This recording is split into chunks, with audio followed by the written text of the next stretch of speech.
Hello, hello, hello, hello, my beautiful kings and queens. As I said, I was going to come back with a video with some helpful information for you guys. And even if you're not ill or have health issues, maybe someone in your family can relate to this or learn something from this. But first of all, I want to say congratulations to myself because I have made it 5 months with my new lungs. So it's my 5 month lungaversary. Well, as you all know, I was transplanted on the 29th of September, and there was only 28 days in this month. So I would have had to choose today or tomorrow to celebrate my 5 month anniversary because of the short month of February. But I did, however, receive that call on the 28th.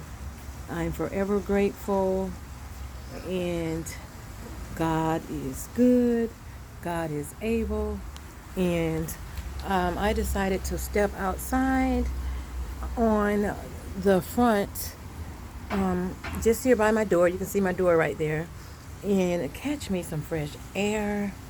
You guys know that I'm home a lot, and I don't go a lot of places, but I do try to get out of the house here and there. So, or from time to time, because ooh, the house can get very, very, very bored at times.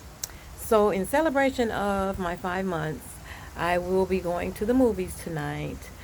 The tickets are paid for. The seats are reserved. Yes, and I'm going to see Medea, and it actually starts today, and a lot of people think it's coming out tomorrow, but tonight is the night, and I'm gonna enjoy myself.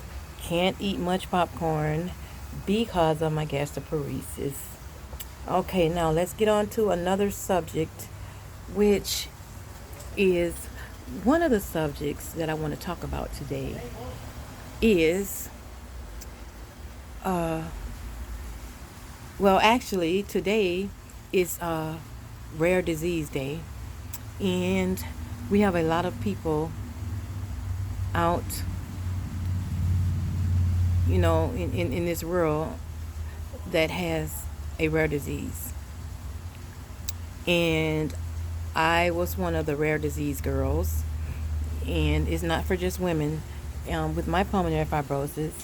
And I was doing some reading and studying on that as well. I mean, I do have some other videos that I talked about pulmonary fibrosis, but it's rare, but it's so many people that passes away with this disease yearly. I want to say the stats are up to like 6,000. That is a lot. That is more than breast cancer, and I believe it's another cancer as well that this disease death toll has passed. And I wanted to make sure that we get the understanding of pulmonary fibrosis, because by the time a person finds out that they have this disease, it has already scarred the lungs. It has already taken its course. So that's why the average person that you run into with this disease is already on oxygen, because by the time you find out, because you go through the stages of shortness of breath, breathing issues, and coughing, until you find out what it really is. Because sometimes you don't find out what's really wrong with you until years later or months later. So by the time I found out, the damage was already done. And when I got on oxygen, I was still safe and things were still okay. But by the time I got on the oxygen, it was the scarring was very bad. And this disease cannot be reversed. They can't go in there and clean out your lungs. Like, you just got to be careful what you read on the internet and Google and things like that. And I'm not a doctor, I'm not a nurse. My information comes from some things that I've learned through the classes, my groups, and my doctors. And now, I don't want to contradict myself when I say this, but I do go to the internet for some some of my studying, but I also study from the pulmonary fibrosis website, and I have several different tools that I use, books and things like that, that I get sent to me from the Pulmonary Fibrosis Foundation. So most of the things that I get are coming from the foundation. So I do be careful of my sites as well. So with that being said, this disease is rare because it doesn't come from just a person smoking. A lot of people thought that was the case with different people that have had the disease, and some of the times it is the case. But you want to be careful with what I'm about to tell you guys, because the average person that I have spoken to about acid reflux had no idea that the acid reflux can cause pulmonary fibrosis. I'm going to say it again. Yes, acid reflux. Matter of fact, it's almost a number one fact that will cause that. Now, I'm going to try to break it down a little bit so you guys can understand. Now, I'm sure that you all know what the acid reflux is. And in an easier term, you know, most people are on medication for that. And that medicine only goes so far. But when you have acid reflux, you can aspirate, and aspiration can go to your lungs. Well, actually, that's where it goes. And it eventually starts to scarring your lungs. So not only shall you be taking, most people go buy Nexium because they feel like they have heartburn or the food is going down the right pipe. You're not doing yourself any good. You are by taking it if that's the case. But if you don't have a doctor, a GI doctor, to give you those tests that you need, you're not going to know that your lungs are scarring up until you start coughing, having shortness of breath, this, that, and the third. And once you start doing that, you're not going to think about anything except maybe, oh, you're catching a cold or it's your allergies or something like that. You're not going to think about it. All you're going to think about is something else is wrong. You're not going to think to tell anyone to check your lungs. But I'm saying this because I got more and more people reaching out to me about this disease, and it is terrible. Matter of fact, I had an 18-year-old girl this morning to reach out to me. I think she's 19 now. She reached out to me this morning, and she's on oxygen and everything, and she has idiopathic pulmonary fibrosis. And idiopathic means you don't know how you contracted the pulmonary fibrosis. So regular pulmonary fibrosis is when you know how you got it. And in my case, it was supposed to be lupus that caused my pulmonary fibrosis. And I didn't know I had lupus until I started being tested for months and months and months. And I ended up in the hospital for a different type of surgery. which was a GI surgery. And then about 6 months later, I was back in the hospital again for another GI surgery. And now I'm going back through this again. I don't know about the surgery, but I'm going back through those same issues again with GI problems, which is the esophageal, and also abdominal pain and everything like that, which is coming from the gastroparesis. So I know I'm jumping around a little bit, but all this all of it goes together um, as one setting. It's going to all make sense at the end. So if you are dealing with acid reflux, this video is not to scare anyone. It's just to take precautions that you go see a doctor, and you might want to go see a pulmonary doctor to just, you just want to get an overall checkup, to make sure everything is okay with the lungs. And I'm talking to the people that has a serious case of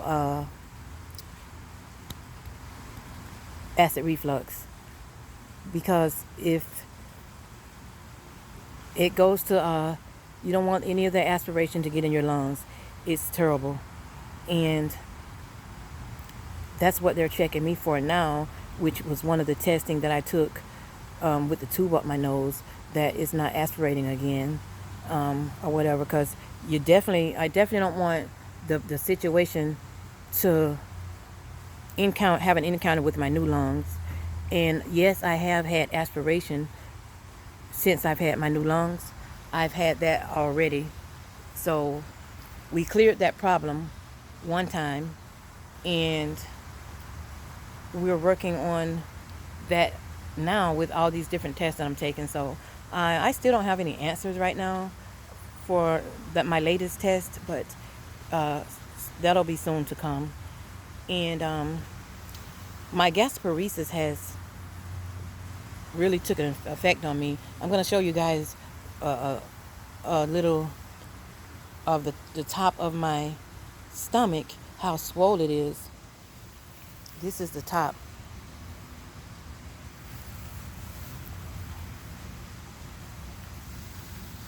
And that's the bottom.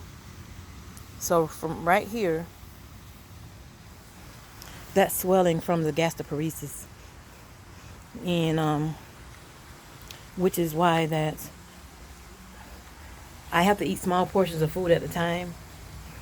And I also have to make sure that my food is very soft, or, I eat a lot of soups and liquids.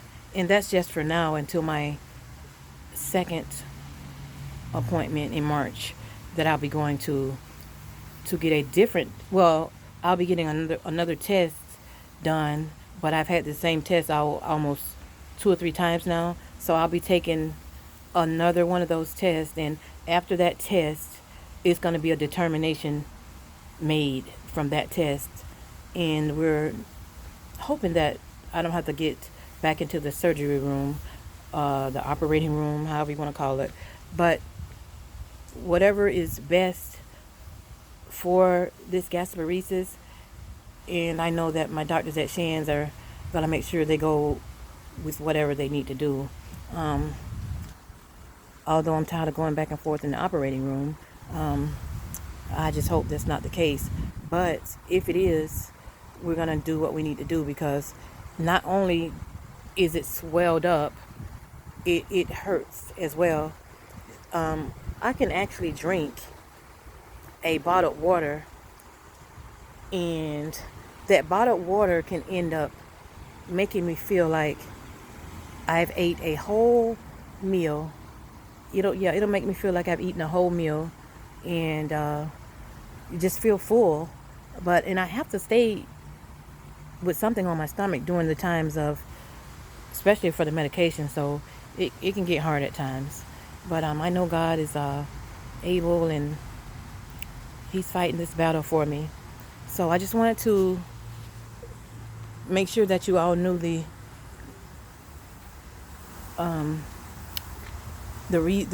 some of the things that can happen with acid reflux. And I know a lot of people that have it.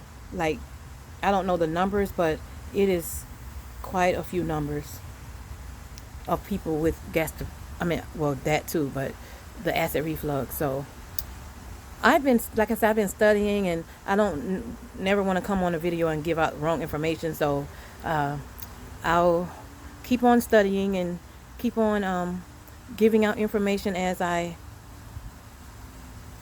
receive it. But be sure to stay connected with your doctors about the acid reflux, and your GI doc. Well, that would be your GI doctor, and then a pulmonary doctor can connect with your GI doctor if there's something wrong with your lungs. And I'm not saying it is, but if they were to see any scarring, and the scarring will show up on a CT scan. So, and I'm not saying you do have anything. I'm just saving you a trip to hell with this disease, because it is terrible. So, with that being said, I am celebrating, like I said, 5 months of the new lungs. And if you all have any questions, if I can answer them in my own way, I sure will. So, like, comment, and share the video, because I know this video needs to be heard and seen, and we want to make sure that our family and friends lives a healthy life. So, I love you all. I love you all. I love you all. Thank you for stopping by my channel. And if you have not subscribed to my channel, please go ahead and do so. Thank you so much. And remember, once again, I love you all. You all have a great Thursday.